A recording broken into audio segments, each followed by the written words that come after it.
Good morning मित्रांनो, कशा आहात सर्व? मस्त मजेत ना? पुन्हा एकदा तुमच्या सर्वांचं मनापासून आपल्या या भन्नाट ब्लॉगमध्ये स्वागत आहे. मी स्वप्नील आणि नेहमीप्रमाणे आजही मी सह्याद्रीच्या कृषीत भटकंतीसाठी निघालो आहोत आणि आज मी जाणार आहे लोहगड सर करण्यासाठी. आणि मी ज्यांच्यासोबत जाणार आहे ते आहेत शिवस्पर्श गिर्यारोहक, जो आपली एक परिवारच आहे आणि त्यांच्यासोबत ह्या ट्रॅकिंगला मी. चला मग जास्त वेळ न दवडता आपण या ट्रॅकिंगला सुरुवात करूया. सो मित्रांनो, सकाळी साधारण 3:30 वाजता आम्ही भाजेगावात पोचलो. फ्रेश होऊन नाश्ता केला आणि सर्व ट्रॅकर्स एकत्र जमल्यानंतर कृष्णाभाऊंनी सर्वांना आवश्यक त्या सूचना दिल्या.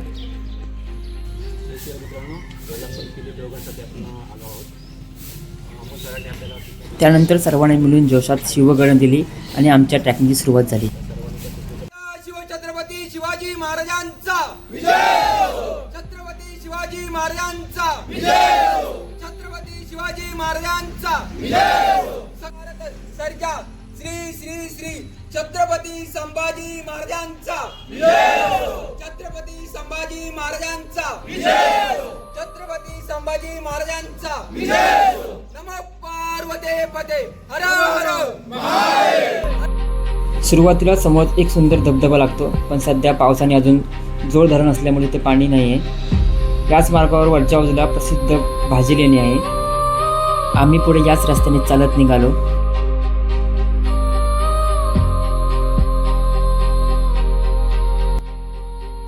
समोर एकीकडे भव्य विसापूर आणि दुसरीकडे लोहगड दिसत होता. हे दोन्ही किल्ले अगदी जवळ आहेत, पण इथे आल्यावर समजलं की काही कारणास्तव लोहगड पर्यटकांसाठी तात्पुरतं बंद आहे. त्यामुळे आधी एक ग्रुप फोटो काढला आणि मग प्लॅनमध्ये थोडा बदल करत आम्ही विसापूर किल्ल्याकडे पुढे निघालो.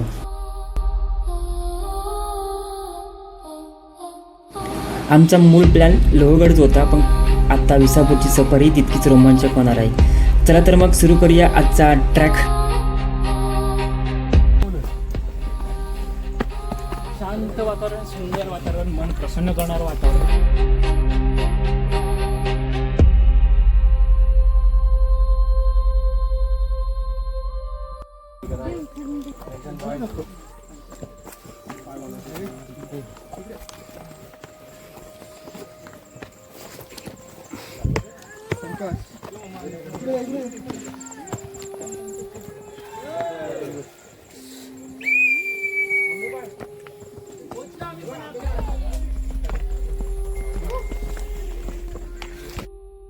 आणि तिकडे बघा, काही जण धोकादायक ठिकाणी बसलेले आहेत. अशा प्रकारच्या निष्काळजीपणामुळेच गड किल्ल्यावर निर्बंध लावावे लागतात. थोडी चूक झाली, पाय घसरला तर मोठा अपघात होऊ शकतो. चुका आपणच करतो, पण बदनामी मात्र आपल्या गड किल्ल्यांची होते. म्हणून माझ्या सर्व ट्रॅकर्सना एक विनंती आहे, स्वतःची काळजी घ्या, नियम पाळा आणि आपल्या ऐतिहासिक गड किल्ल्यांचा सन्मान राखा. मित्रांनो, आपण आता विसापूर किल्ल्याच्या अशा भागात आलो आहोत जिथे चढाई पूर्णपणे उभी आणि खडकाळ आहे. त्यामुळे इथून जाताना प्रत्येक पाऊल अतिशय काळजीपूर्वक टाका. आणि जर तुम्ही पावसाळ्यात येत असाल तर इकडे दगडावर शेवाळले असते, जरा जपून या.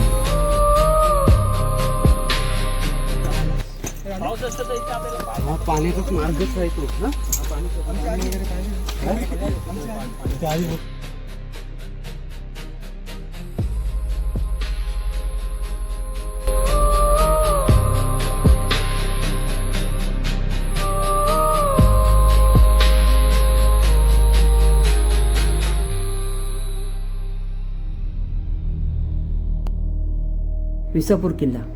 विसापूर किल्ला 3556 फूट उंचीवर वसलेला आहे.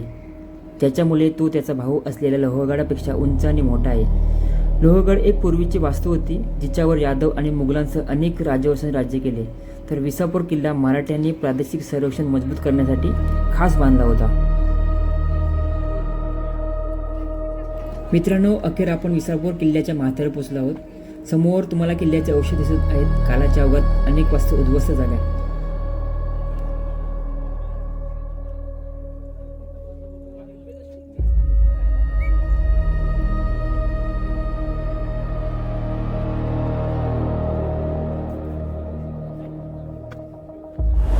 थोडं पुढे गेलं ते दिसत आहे, ते धान्य कोठार आहे.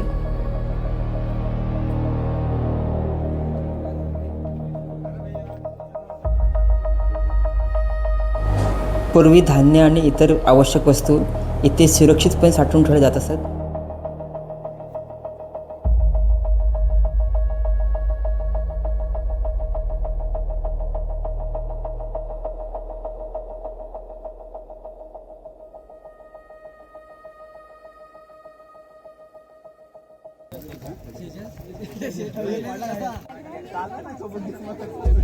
तसं तर विसापूरला यायला 2 वाटा आहेत, एक पाटण गावातून आणि दुसरी भाजे गावातून. आम्ही भाजे गावातून स्टार्ट केला ट्रॅकिंग. आणि जर तुम्हाला लोहगड आणि विसापूरला कमी खर्चामध्ये यायचं असेल तर मी त्याची पूर्ण माहिती डिस्क्रिप्शनमध्ये लिहिली आहे, तर ते तुम्ही बघू शकता.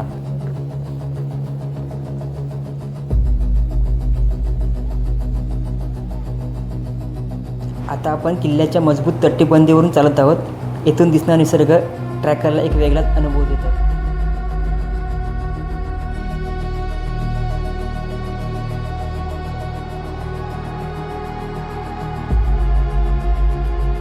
तो समोर दिसतोय तो मोठा, तो लोहगड. त्याच्या जो साईडला बाजूला दिसतोय तो आहे तुंग किल्ला, आणि ते त्या साईडला दिसतोय तो आहे टिकोना.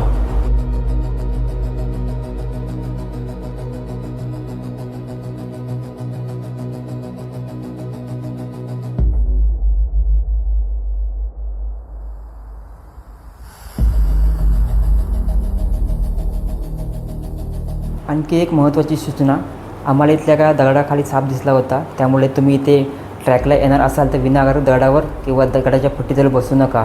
अशा ठिकाणी साप किंवा वन्यजीव असू शकतात, त्यामुळे नेहमी सावध राहा आणि सुरक्षित अंतर ठेवा.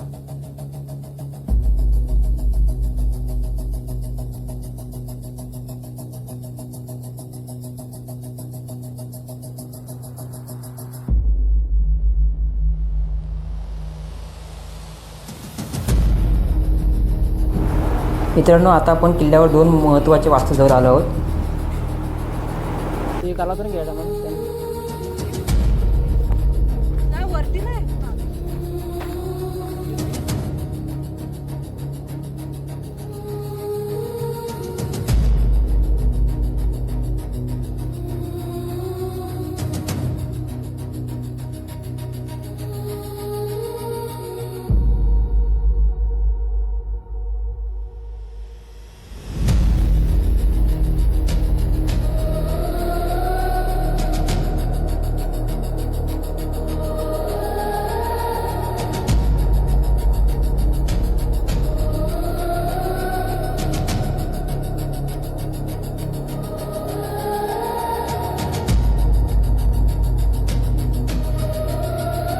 समोर एक पाण्याचा टाका आहे, आणि त्याचं एक वैशिष्ट्य म्हणजे आतल्या बाजूला हनुमानाची एक सुंदर मूर्ती कोरली आहे. अनेक वर्षानंतर ही कोरी मूर्ती आजही इतिहासाची आणि त्या काळातील कलेची साक्ष देताना दिसते. चला आता पुढे जाऊन किल्ल्यावर आणखी काही ऐतिहासिक ठिकाण पाहूया.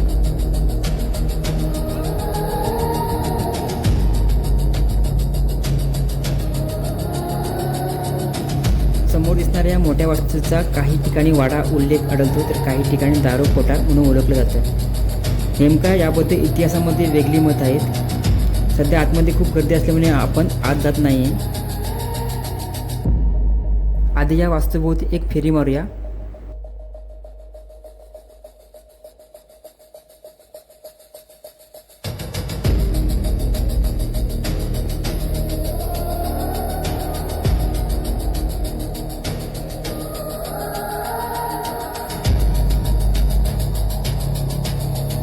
आता आपण वरच्या बाजूला आलो आहोत. इथेही अशाच प्रकारचे अवशेष दिसतात. काही ठिकाणी या जागेचा उल्लेख कचेरी किंवा प्रशासकीय इमारत म्हणून केला जातो.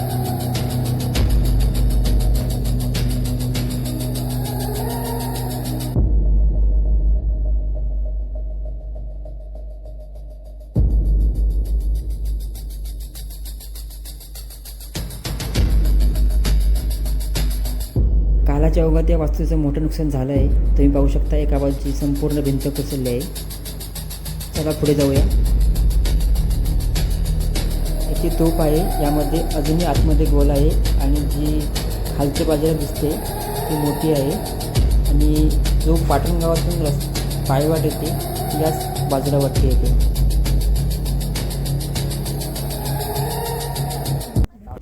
मित्रांनो, आता आपण महादेव मंदिराजवळ आलो आहोत. आधी भगवान महादेवाचे दर्शन घेऊया.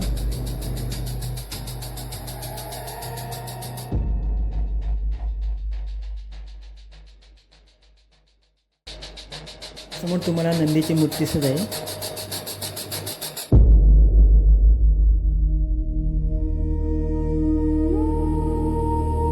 समोर एक सुंदर दीपस्तंभ उभा आहे. दर्शन झाल्यानंतर आम्ही पुन्हा त्याच ठिकाणी एकत्र आलो जिथून गडावर प्रवेश केला होता.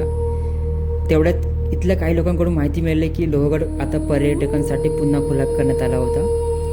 आम्ही बघितलं तर लोहगडावर काही हालचाली सुरू होत्या की पर्यटक त्या गडावर जात होते.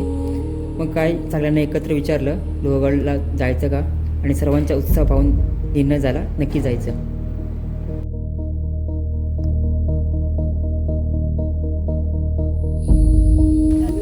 हाय, नमस्कार मंडळी. आता आम्ही विसापूर गडकडून लोहगडाकडे निघालो कारण सकाळी आम्ही लोहगडाकडे जाणार होतो, कारण तो प्लॅन आमचा लोहगडचाच होता. काही कारणास्तव सध्या जे प्रकरण चालू आहे त्यामुळं लोहगड बंद ठेवला होता. पण आता असं समजलं की ते पुन्हा चालू केलं, तर आता मी त्या लोहगडावर चाललो आहे.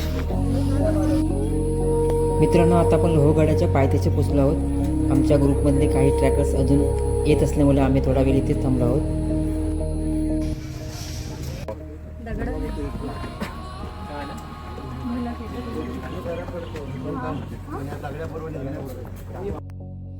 इथे पुढे आल्यानंतर तिकीट काउंटर आहे.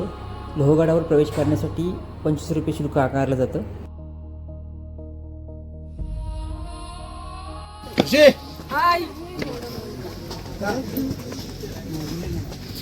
सकाळी लोहगड बंद असल्याचे ऐकून सगळ्यांचे चेहरे थोडे नाराज झाले होते, पण आता गड खुला झाल्यामुळे पुन्हा सगळ्यांचे चेहऱ्यावर आनंद दिसतोय.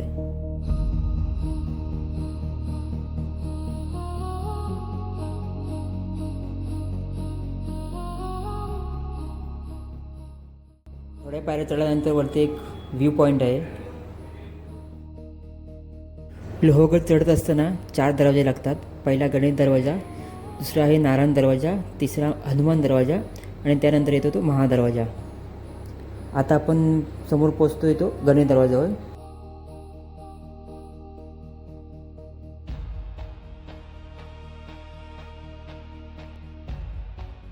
आता आपण आलो आहोत गणेश दरवाजाजवळ. या दरवाजाच्या दोन्ही बाजूंना गणपतीच्या सुंदर मूर्ती कोरलेल्या आहेत, त्यामुळे याला गणेश दरवाजा असं नाव पडलं. पुढे उजव्या बाजूला खोलीसारखी रचना दिसते. पूर्वी या जागेचा उपयोग पहारेकरी किंवा इतर कामासाठी केला जात असावा असा अंदाज व्यक्त केला जातो.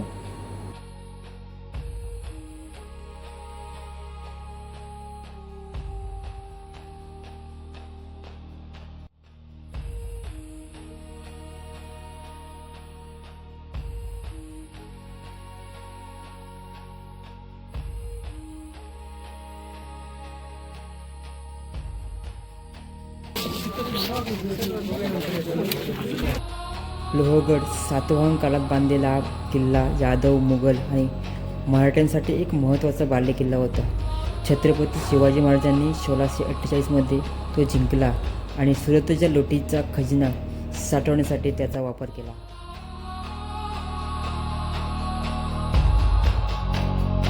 आता समोर आहे नारायण दरवाजा.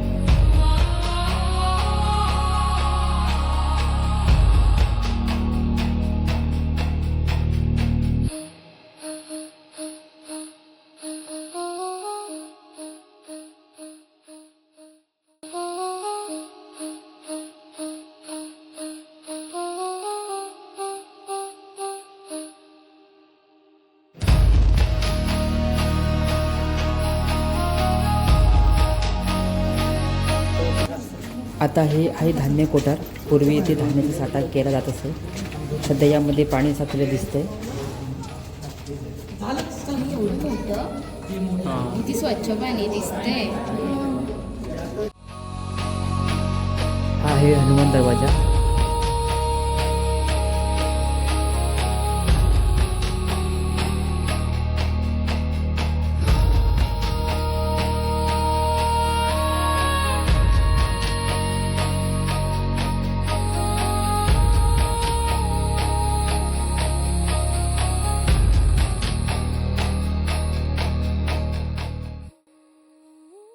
आणि आता आपण आलो आहोत महादरवाजेजवळ. हा लोहगडचा मुख्य आणि सर्वात भक्कम प्रवेशद्वार मानला जातो.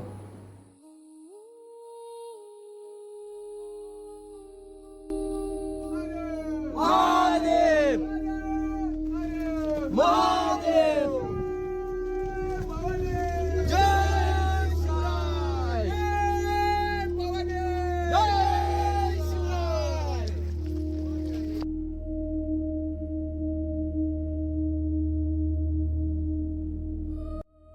पुढे महादेव मंदिर, त्र्यंबक तलाव, सोलापूर तलाव आणि विंचूकाडा आहे.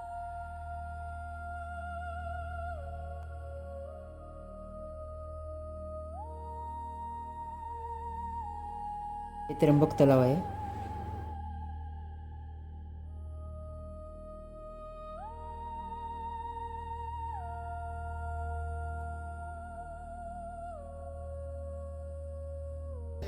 इथे पिण्याच्या पाण्याचा टाका आहे.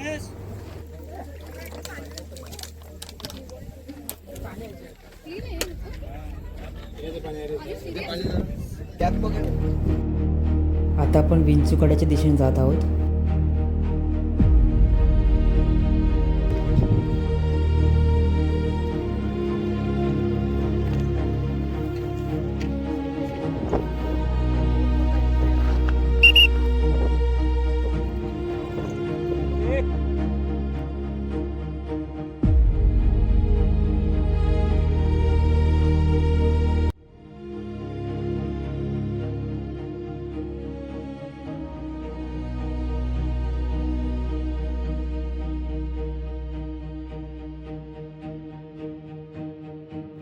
विंचूकड्याचा काही भाग पावसाळ्यात बंद ठेवला जातो, पण आज दुरून पाहिलं तर तिथे पर्यटक दिसत आहेत. म्हणजे सध्या तो खुला असावा. तरी मी तिकडे जाणार नाही, कारण पावसाळ्यात धोका जास्त असतो. आपण तिकडेच पाहूया.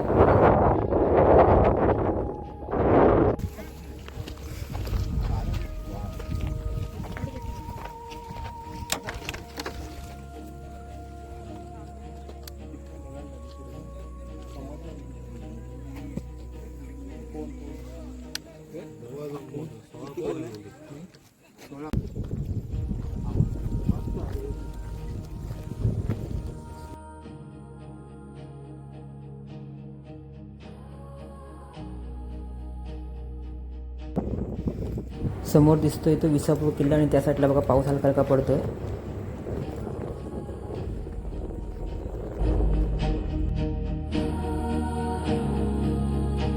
आणि हे आहेत आपल्यासोबत आलेले सर्व ट्रॅकर्स.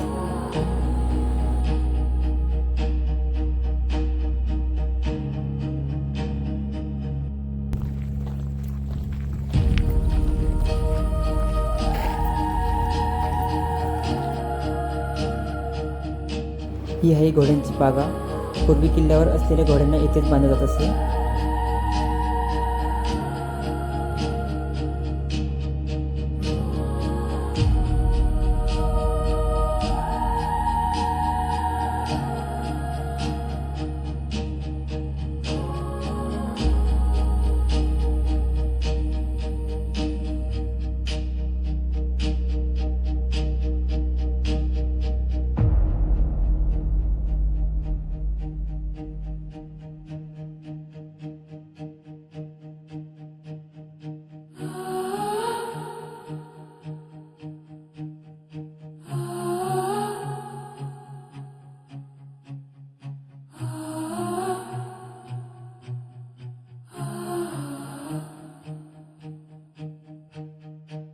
मित्रांनो, याच ठिकाणी आजचा व्लॉग संपवतो. जर हा प्रवास माहिती तुम्हाला आवडली असेल तर व्हिडिओला नक्की लाईक करा, चॅनलला सबस्क्राईब करा आणि बेल आयकॉनला दाबायला विसरू नका.